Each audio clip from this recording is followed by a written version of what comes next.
Om Swastiastu, selamat siang kami ucapkan kepada Ibu dosen dan rekan-rekan semuanya. Perkenalkan kami dari kelompok 7 yang pada kesempatan kali ini akan mempresentasikan materi mengenai pengembangan sektor informal. Nah sebelum kami menyampaikan materi, izinkan kami untuk memperkenalkan diri terlebih dahulu. Perkenalkan, saya sendiri atas nama Dekade Edupayani dengan NIM 3 digit terakhir 169 bersama dengan rekan saya.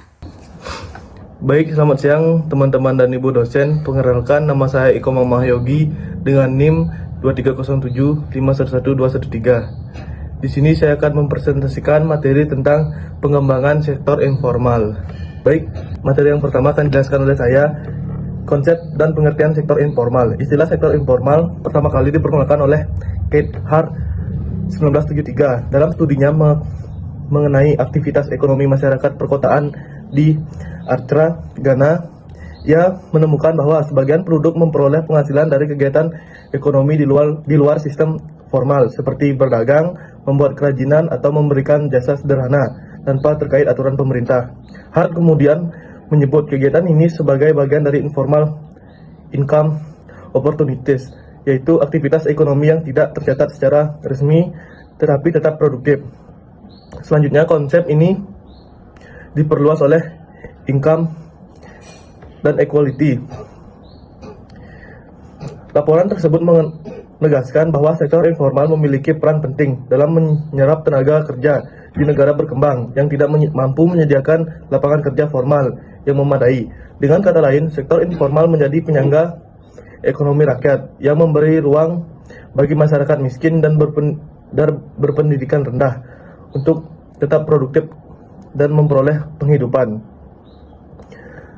Berbagai lembaga internasional memberikan definisi yang menyoroti ciri khas sektor ini. Yang pertama, ILO 2022 mengidentifikasi sektor informal sebagai semua kegiatan ekonomi yang dijalankan oleh individu atau unit yang tidak tercatat secara resmi dan tidak diatur oleh hukum atau peraturan ketenagakerjaan formal. Artinya, pekerjaan informal tidak memiliki kontrak kerja tetap, jaminan sosial, atau pelindungan hukum yang memadai.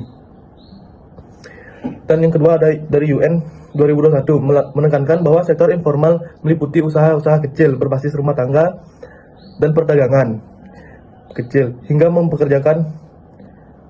pekerjaan lepas yang beroperasi di luar sistem perpajakan dan peraturan pemerintah. Yang ketiga, Badan Pusat Statistik atau BPS 2023 di Indonesia mengidentifikasi tenaga kerja informal sebagai pekerja yang tidak memiliki hubungan kerja formal, seperti pekerja bebas, pengusaha tanpa buruh tetap, atau pekerja keluarga tanpa upah. Sementara itu, menurut Tadorus and Smith 2020 dalam teori pembangunan, sektor informal adalah bagian dari sistem ekonomi yang ditandai skala kecil, teknologi sederhana, dan struktur organisasi longgar, memiliki peran besar dalam menyediakan lapangan pekerjaan produktif di luar sektor informal. Baik, selanjutnya ada ciri-ciri dan karakteristik sektor informal. Sektor informal memiliki ciri-ciri khas yang membedakan secara jelas dari sektor informal. Meskipun sering dianggap tidak terorganisir, sebenarnya sektor ini memiliki sistem mekanisme tersendiri yang tumbuh dari kebutuhan ekonomi masyarakat. Para ahli seperti ILO, Tadorus Smith, dan BPS menegaskan bahwa ciri-ciri sektor informal mencerminkan upaya masyarakat dalam menciptakan kegiatan produktif di luar aturan formal. Ciri-ciri tersebut dapat dilihat dari berbagai aspek berikut. Yang pertama, skala usaha kecil dan modal terbatas. Yang kedua, tidak tercatat secara resmi. Yang ketiga, struktur organisasi dan hubungan kerja sederhana. Yang keempat, teknologi produksi sederhana.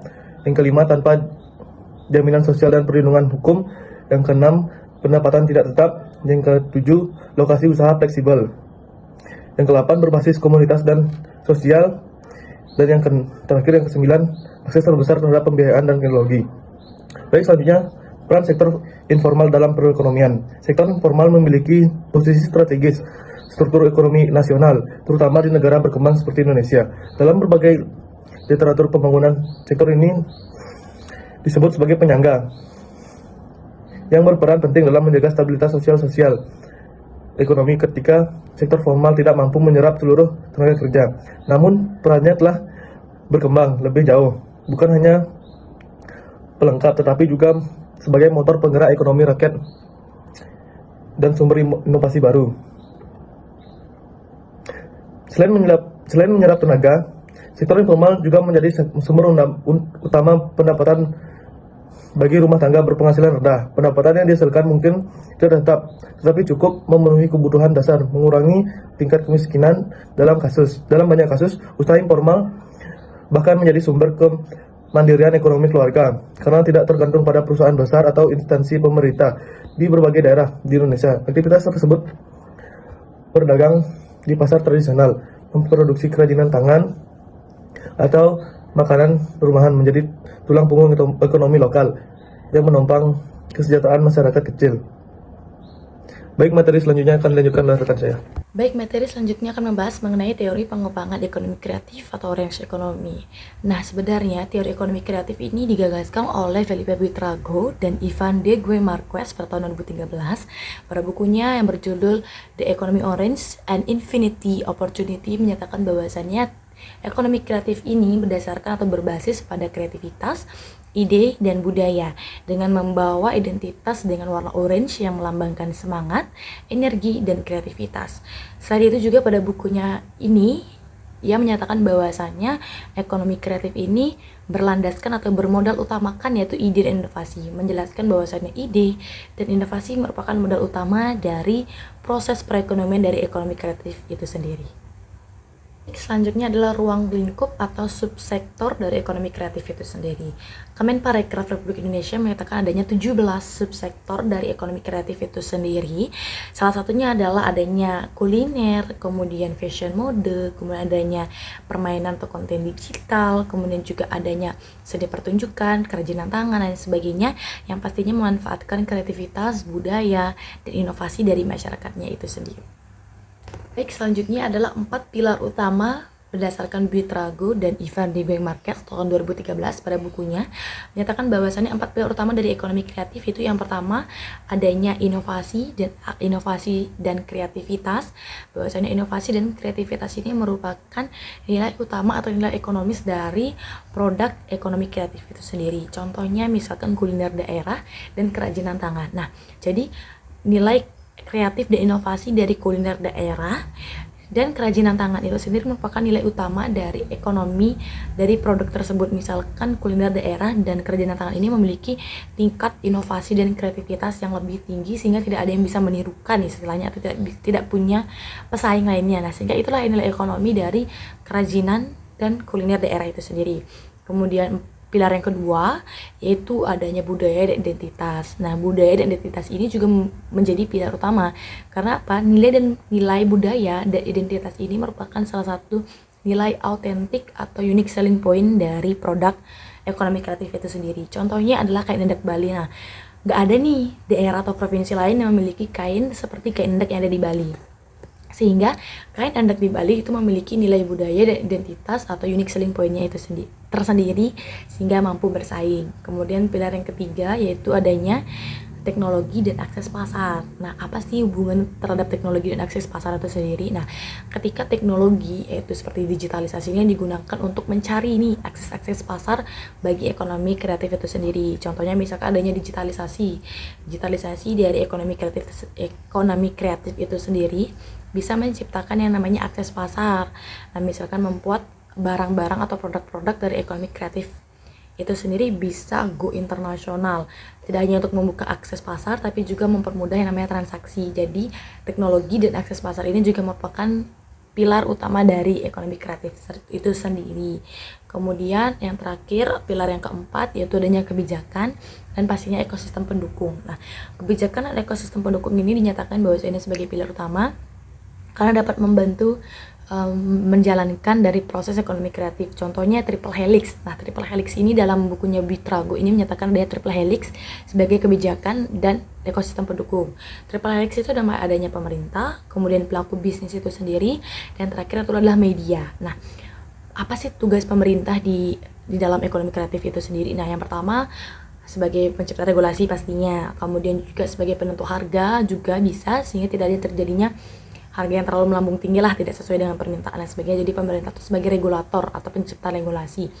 Kemudian pelaku bisnis itu pastinya adalah sebagai orang yang menciptakan, yang menjual, yang mempromosikan produk-produk ekonomi kreatif itu sendiri. Nah, kemudian media. Nah, apa sih fungsi dari media ini di dalam ekonomi kreatif? Nah, fungsi media ini bukan hanya sekedar media massa aja, tapi dia juga akan membantu bagaimana tujuan atau peran dari si pelaku usaha itu sendiri. Jadi bisa membantu dalam mempromosikan. Kemudian media massa ini juga sebagai salah satu contoh dari teknologi atau digitalisasi yang membantu mempromosikan, menjual, baik itu memperkenalkan secara go internasional dan sebagainya. Jadi dalam bukunya Bitra Go dan Ivan di Quick Marquez pada tahun 2013 itu menyatakan adanya triple helix ini juga sebagai pilar utama dari ekonomi kreatif. Baik, materi selanjutnya adalah hubungan antara sektor informal dengan ekonomi kreatif. Nah, pada umumnya atau pada dasarnya, sektor informal ini merupakan salah satu pondasi awal loh dari ekonomi kreatif itu sendiri. Kenapa bisa dibilang seperti itu? Karena secara nyata atau realnya bahwasannya sektor informal dan ekonomi kreatif itu memiliki basis atau memiliki kayak pondasi awal yang sama, yaitu berdasarkan atau berbasis individu, kemudian berbasis komunitas, dan pastinya berbasis dari budaya lokal. Nah, yang telah saya sampaikan tadi di awal bahwasannya ekonomi kreatif itu kan berbasis budaya lokal, kemudian berbasis secara individu, kemudian juga yang berbasis dari ide dan inovasi. Jadi sektor informal dan ekonomi kreatif itu basisnya sama nih, yaitu secara individu, kemudian mengandalkan kreativitas, mengandalkan inovasi, dan mengandalkan budaya-budaya lokal yang ada. Sehingga ada hubungan dari sektor informal dan ekonomi kreatif, yaitu mereka basisnya sama. Dan ternyata sektor informal ini juga menjadi pondasi awal dari ekonomi kreatif.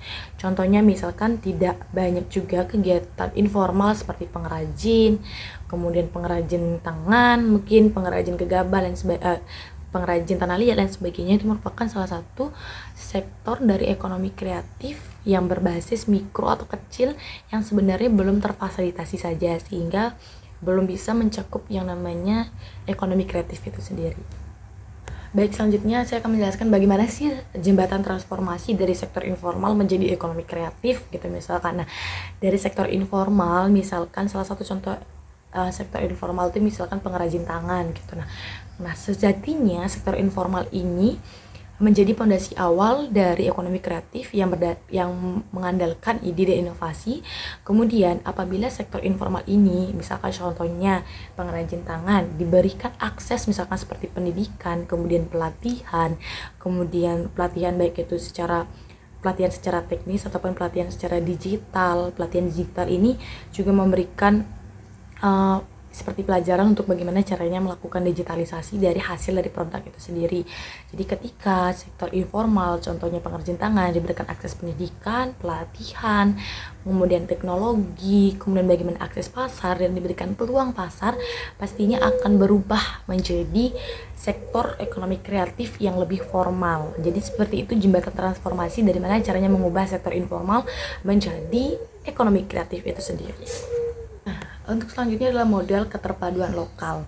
Nah, jadi kelompok kami mengangkat contoh yaitu Denpasar Smart Economy Orange, yang dimana Denpasar lagi-lagi menjadi salah satu kota yang memiliki subsektor ekonomi kreatif yang cukup tinggi, yaitu disebut sebagai Denpasar Smart Economy Orange Economy itu sendiri. Nah, jadi di dalam contohnya itu yaitu Denpasar Smart Orange Economy City ini, dia menyangkut berbagai macam subsektor yang telah ditentukan oleh Kemenparekraf yaitu 17 tadi.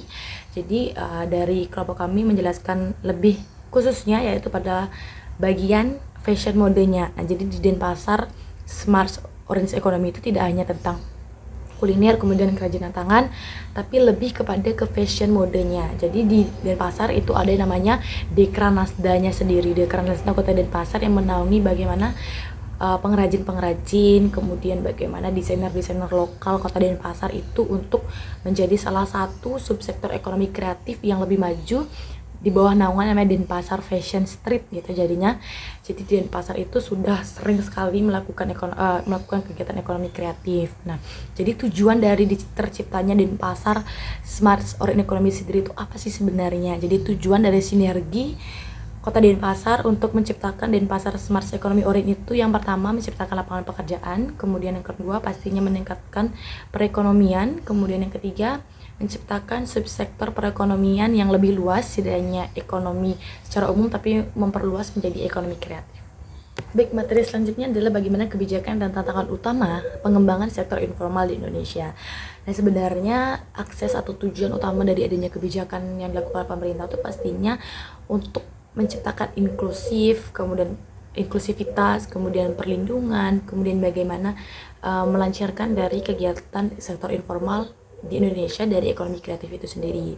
Nah, kebijakan yang pertama yaitu pemerintah sudah menggaungkan kebijakan yaitu UMKM Go Digital. Itu jadinya sebenarnya semua UMKM yang ada di Indonesia itu semua masih dalam proses go digital. Kenapa pemerintah mengeluarkan kebijakan UMKM go digital ini? Nah, mengingat bahwasannya kreativitas atau kerajinan-kerajinan dari UMKM di Indonesia itu berbasiskan budaya. Jadi kerajinan tangan atau UMKM yang ada di Indonesia itu memiliki nilai atau unique selling point-nya tersendiri dibandingkan negara-negara lainnya.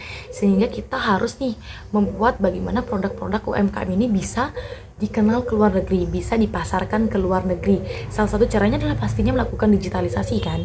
Karena kalau tidak ada digitalisasi, pasti akses pasarnya tidak seluas itu. Jadi sehingga pemerintah menciptakan kebijakan yang namanya UMKM Go Digital. Kemudian yang kedua yaitu menciptakan yang namanya perlindungan ketenaga kerjaan.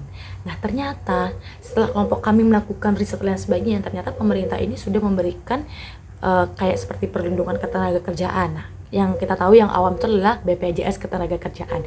Nah, ternyata BPJS Ketenagakerjaan ini juga sudah banyak diberikan kepada pelaku-pelaku sektor informal. Misalkan contohnya kayak Gojek, driver Gojek itu ternyata juga sudah dilindungi dari BPJS Ketenagakerjaan. Kemudian yang ketiga yaitu adanya kebijakan untuk HKI gitu, hak kekayaan intelektual. Ternyata banyak juga UMKM di Indonesia yang memiliki unique selling point tersendiri itu sudah mulai untuk dilindungi oleh HKI atau hak kekayaan intelektual supaya tidak mudah untuk dilakukan peniruan, kemudian juga eksploitasi.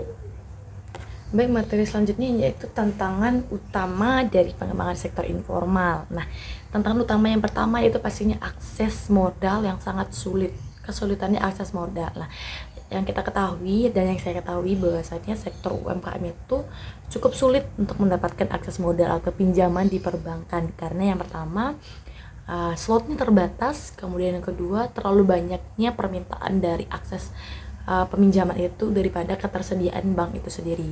Contohnya misalkan KUR, nah ternyata nggak semua UMKM atau sektor informal itu bisa untuk mengklaim pinjaman KUR itu karena dia juga ada yang namanya seperti persyaratan-persyaratan khususnya untuk mendapatkan pinjaman KUR itu sendiri. Kemudian yang kedua, kurangnya literasi digital yang dimana banyaknya UMKM ini masih belum paham nih mengenai bagaimana caranya untuk menggunakan teknologi digital untuk bisa membantu mereka dalam pemasaran, kemudian transaksi, promosi dan sebagainya. Masih kurang lah untuk pemahaman literasi digitalnya mereka.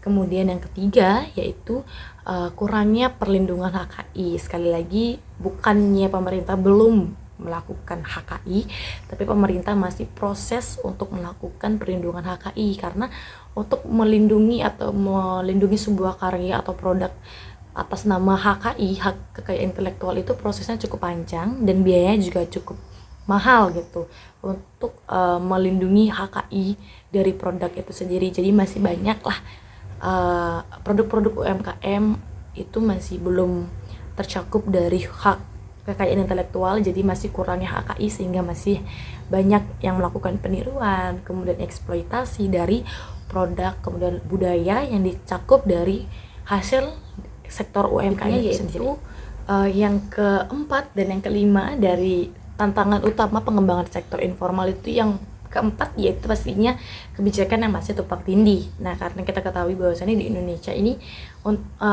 baru saja pergantian presiden, jadi masih banyak kebijakan-kebijakan yang perlu diolah kembali, perlu dievaluasi kembali, perlu terjadinya evaluasi tata kelola lagi, sehingga masih terjadinya kebijakan yang tumpang tindih. Kemudian tantangan yang terakhir yaitu yang kelima, yaitu pastinya keterbatasan infrastruktur dan sarana.